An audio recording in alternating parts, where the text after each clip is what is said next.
Thank you, Dr. Crafson. Good morning. My name is Danielle Mitchell, and I have the honor of serving as this year's student body historian. Every year, a staff speaker is chosen by the graduating class as someone who has displayed a clear dedication and devotion to Weddington High School and its students. This year's staff speaker has displayed kindness to all, a true care for teaching, impressive guitar playing, and a remarkable talent for yelling during fire drills. Please welcome Mr. LUKEY as the 2025 staff speaker.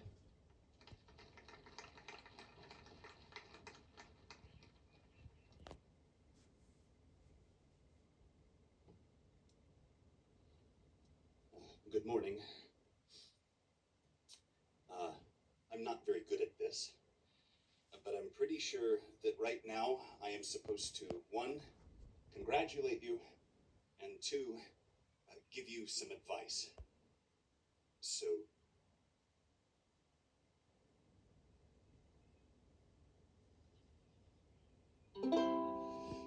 congratulations.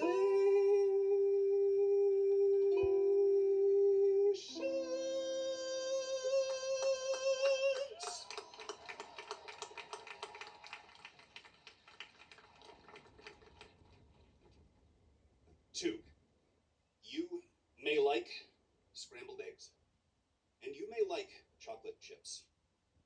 But if you are willing to learn from the mistakes of others instead of repeating them, please take my word for it that you almost definitely won't like chocolate chips in your scrambled eggs.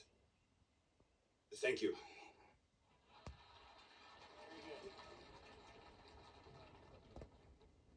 In all seriousness, congratulations.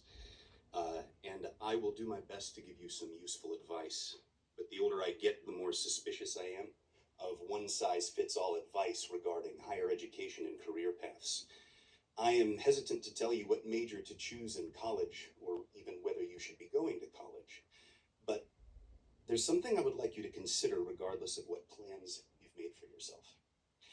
I think it matters a whole lot whether you're an optimist or a pessimist.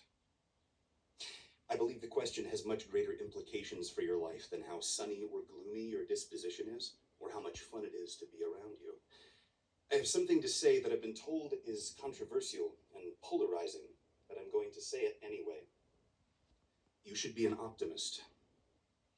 I think your capacity for optimism is one of the greatest determining factors in your future success and happiness.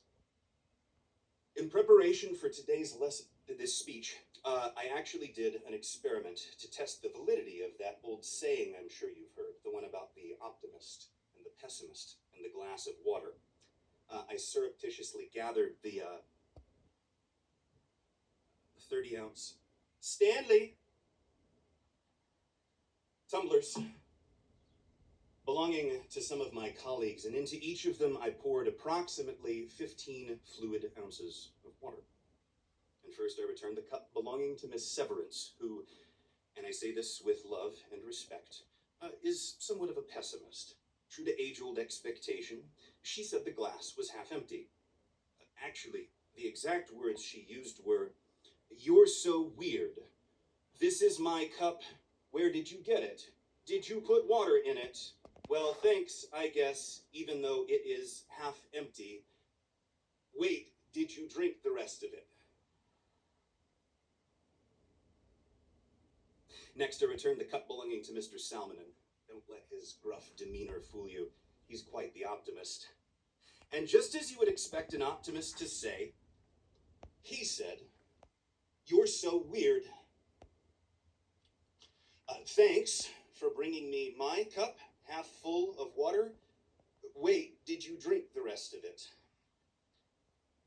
Half full, he said. It's important not to lose sight of that. Now, just for good measure, I decided to try a third subject, Mr. Pooler. He strikes me as somewhere in the middle between Miss Severance's pessimism and Mr. Salmonen's optimism. He's also a science teacher, so I expect that he might say something empirical, something objective about volume or capacity. However, he said, "You're so weird, no, no, no," and backed away from the cup. hindsight, it's possible that I tainted the results of the experiment by including a subject on whom I've played so many hilarious pranks over the years. But to sum up, the pessimist says the water glass is half empty, the optimist says the glass is half full of water, and the scientist is probably unwilling to assume that the liquid in the glass is water. I'm so glad you liked that joke. You see, the trope of comparing and contrasting optimism and pessimism through the glass of water analogy has fascinated philosophers and comedians for decades, maybe even centuries. And through diligent research, I have managed to compile 336 such witticisms, all of which I would like to share with you right now. So, an optimist and a pessimist walk into a bar, okay? And there's a glass on the bar, and there's nothing in the glass, okay? But the bartender starts to fill the glass. What? We talked about this. We don't have time. Are you sure? I promise. Nobody wants to hear them.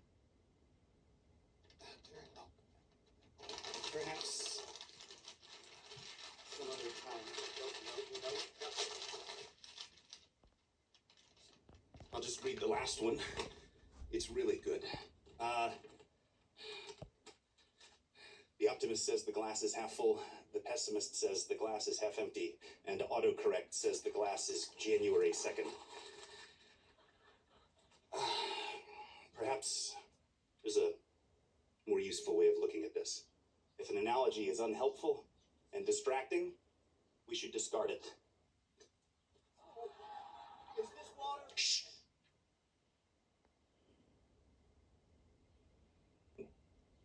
One of my favorite perspectives on this subject came from Winston Churchill. He said, the pessimist sees the difficulty in every opportunity. The optimist sees the opportunity in every difficulty. It's short and witty and memorable, but I think it's more than that, and I don't believe it's a hyperbolic oversimplification. He didn't pretend that optimists are totally oblivious to the bad things in life, or that pessimists are totally ignorant of the good things. He presented it, albeit implicitly, as a decision. It's all about what you choose to focus your attention on. It may be that one or the other is easier for you, but anyone can be an optimist and anyone can be a pessimist. For the average grown-up, I think optimism requires a little bit more effort, but it's worth it. Beware of unintentional pessimism. Beware especially of pessimism masquerading as realism. Perhaps you've heard some defensive grumpy pants say, I'm not a pessimist, I'm a realist. Ooh. As if they can tell you objectively that life is terrible. Perhaps you've heard someone say of an especially brutal, tragic movie or book, this is so real. What a dangerous use of that word. There is definitely an unconscious tendency in some people, maybe in all people at one time or another, to treat the bad as real and the good as imaginary. War, famine, and pestilence are real, but sunrises, puppies, and hugs are imaginary? No. The world is undeniably full of real bad things and real good things. Pessimists dwell on the bad and optimists willfully focus on the good. Pessimism is paralyzing and self-defeating. Optimism is empowering. Because it's not just about what you choose to see, it's what you choose to do about what you see. If you see only the bad, it's unlikely that you'll launch a successful campaign to fill the world with goodness. But if you make a deliberate effort to notice the good things that are already going on around you, it will become possible for you to contribute to them and inspire others to do the same. Pessimists give up. Optimists say, where do I sign up? You can choose to help people instead of hurting them or ignoring them. You can choose to encourage people instead of tearing them down. You can choose to look for the good intentions of people who disagree with you. You can choose to be for others a ray of hope rather than a cloud of despair. You can choose to give more than you take. You can choose to treat other people the way you'd like to be treated, not the way they've treated you or the way you think they're going to treat you. You can choose to love your neighbor. I want to thank all of you so much for listening. I'm almost done. But those of you who know me well won't be surprised to learn that I have composed a poem for this occasion. and unfortunately now you have to listen to it. I hope you like sonnets. The world is cold and hard and dark enough. We need not cloud it with our own despair. And it is furnished, too, with joyous stuff. And you may find a blessing anywhere you turn your eyes, if they are opened wide, the windows of an optimistic mind. Pay little heed to pessimists who chide. The things you look for are the things you'll find. And when you find a treasure, do not rest. The things we cherish most, we may yet be. And of such blessings, surely this is best, to light a fire by which our brothers see. So be resolved, once you have seen the light, to be a candle shining